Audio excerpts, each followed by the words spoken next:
Thursday, July 12. This is the news on PBCJ. I'm Simone Absalom. More than $30 million have been earmarked for a major cleanup exercise and water provision as part of efforts to minimize effects of drought and flooding during the next few months. The Ministry of Local Government is to allocate $30 million to 5 parishes which are experiencing drought conditions. These are Portland, St. Elizabeth, Clarendon, St. Catherine and St. Mary. The government will be making available some $30 million to be allocated to the municipal corporations in selected parishes for the trucking of water to the various affected communities. And further to that allocation, which will be reviewed, the government will be providing some $50 million to finance a mitigation island-wide cleanup program in critical areas of the country that is prone to flooding and other such areas of concern. Local Government Minister Desmond McKenzie speaking at Wednesday morning's post-cabinet media briefing. In the meantime, Minister McKenzie said the government will be spending approximately $30 million in the community of Douglas Castle St. Anne to undertake significant road improvement works. The government is also to provide $50 million to finance an island-wide mitigation program in areas that are prone to flooding. The government will, when it becomes necessary, advise the country of the steps that are being taken as we approach the heart of the hurricane season and as we are experiencing severe drought conditions across the country. Jamaica House is seeking patience from the media and public regarding information surrounding scandal-hit state-owned oil company PetroJam. Despite the resignation of executives and senior personnel over the past few weeks, there are still calls for more information. But Director of Communications and Public Affairs in the Office of the Prime Minister, Robert Morgan, appealed for patience while the Auditor General completes her report. The resignation of General Manager Floyd Grindley, who had come under pressure from the opposition and some staff at the state-owned oil refinery over the past month, was questioned at a post-cabinet press briefing yesterday. Press Association of Jamaica President Dion Jackson Miller asked about the severance agreement behind Grindley's resignation. Based on the information that I have, we learned late last evening that discussions between the board and the GM ended with the GM deciding to step down. We have not been advised formally as to what the nature of any severance package, if there's a severance package. What we do know is that the GM operated under a specific contract which has various clauses. If you wish, we could get that contract and have you look at it, so that could give you some additional information. Pressed to outline some of the untruths which Prime Minister Andrew Holness alluded to in his statement to Parliament on Tuesday, Morgan explained that Mr. Holness had pointed to a haystack of accusations. The Prime Minister said in Parliament yesterday that there's a haystack of accusations and we need to find the needle of truth in it. And that's what we have found in the discussions with the management and the executives of PetroJam, is that there are a lot of innuendo floating around, some of which are not fit for this mic. And that's what I think the Prime Minister meant. Facts as it relates to a general understanding that there was breakdown in systems as it relates to how things were managed. For example, the traveling, where notification was supposed to have been made about travel, which was not made. So I think that's what the Prime Minister was speaking about. I don't think the Prime Minister was speaking specifically as it relates to evidence as the word that was used, because evidence has a particular definition.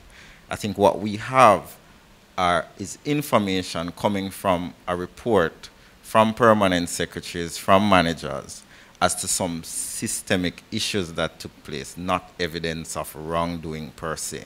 And I think that's what the AG has a mandate to look into the systemic management of the organization, and in her report, she will give us evidence as to what are some of these acts and omissions which may have taken place that require the intervention of the government from a deeper policy level and may even require investigations from other state agencies. In his address to the House of Representatives, Prime Minister Andrew Holness said it was clear from discussions with the acting permanent secretary that the central ministry was unaware or was made aware after the fact most of the instances of maladministration at Petrojam. He said the administration is now looking to correct that weakness in oversight by, among other things, having a member of the board of the Petroleum Corporation of Jamaica, Petrojam's holding company, sit on the Petrojam board. Minister of National Security Dr. Horace Chang says the budget is in place for the establishment of an independent major organized crime and anti-corruption agency, MOCA, and focus will now be placed on ensuring that the entity is adequately staffed. He was speaking in the House of Representatives on Tuesday, where members approved the Senate's amendments to the MOCA Act. The bill seeks to establish MOCA as an autonomous body to fight organized crime in Jamaica, including detecting and investigating crime kingpins and persons who facilitate their activities. The organization will be transformed into an elite law enforcement investigative agency operating autonomously of the Jamaica Constabulary Force. MOCA, which was established back in June 2014, will have a dedicated specialized team of investigators that will probe and prosecute the complex cases that are characteristic of organized criminal networks. Representatives of two major political parties registered with the Electoral Commission of Jamaica have endorsed the recommended appointment of GLASSPOLE Brown as Director of Elections. At the same time, former Director of Elections, Orrit Fisher, has said that Brown's first-hand experience has put him in good stead for the job. In a statement issued on Monday, the ECJ disclosed that the 8 commissioners have recommended to the Governor-General that Brown, who is 59 years old and currently acting as Director of Elections, be appointed to the post left vacant by Fisher. Mr. Fisher resigned in March amid a court battle with the ECJ about his job tenure. In regional news, a senior official in Barbados has called for emergency management and disaster preparedness to be mainstreamed in the budgets of Caribbean countries. Permanent Secretary in the Ministry of Home Affairs, Gail Francis Vaughan, made the appeal yesterday as she addressed a 2-day Caribbean humanitarian assistance and disaster relief seminar at the Hilton Barbados Resort.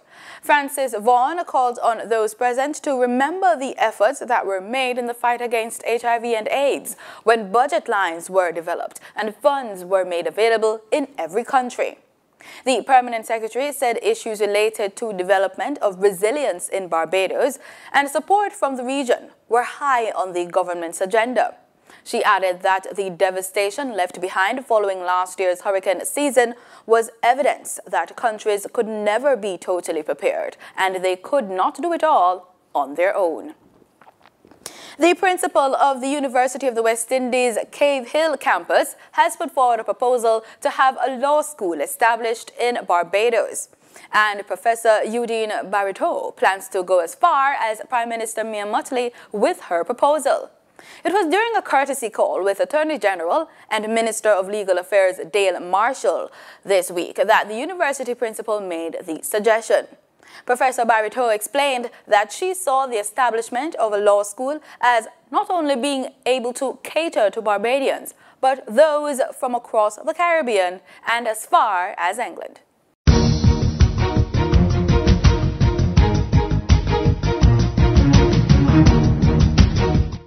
In sports, Jamaica's joint junior record holder in the 110 hurdles, Damian Thomas, aims to win today. It's the 3rd day of the IAAF World Under-20 Championships in Finland. 5 Jamaicans could contest finals today. 3 have been confirmed, with the possibility of 2 more, depending on the results of the semi-finals of the women's 100 meters. Thomas and Orlando Bennett both qualified for the sprint hurdles final. Stacey Ann Williams will contest the women's 400 meters final, while Brianna Williams and Okera Myrie advanced to the semi-finals of the women's 100 meters. Yesterday, 4 other Jamaicans advanced to the second round of their events, led by Christopher Taylor and Chance Sawyers in the men's 400 meters, and intermediate hurdlers Shian Salmon and Sanique Walker also made progress. And that's the news. Thanks for making it PBCJ, the People's Station.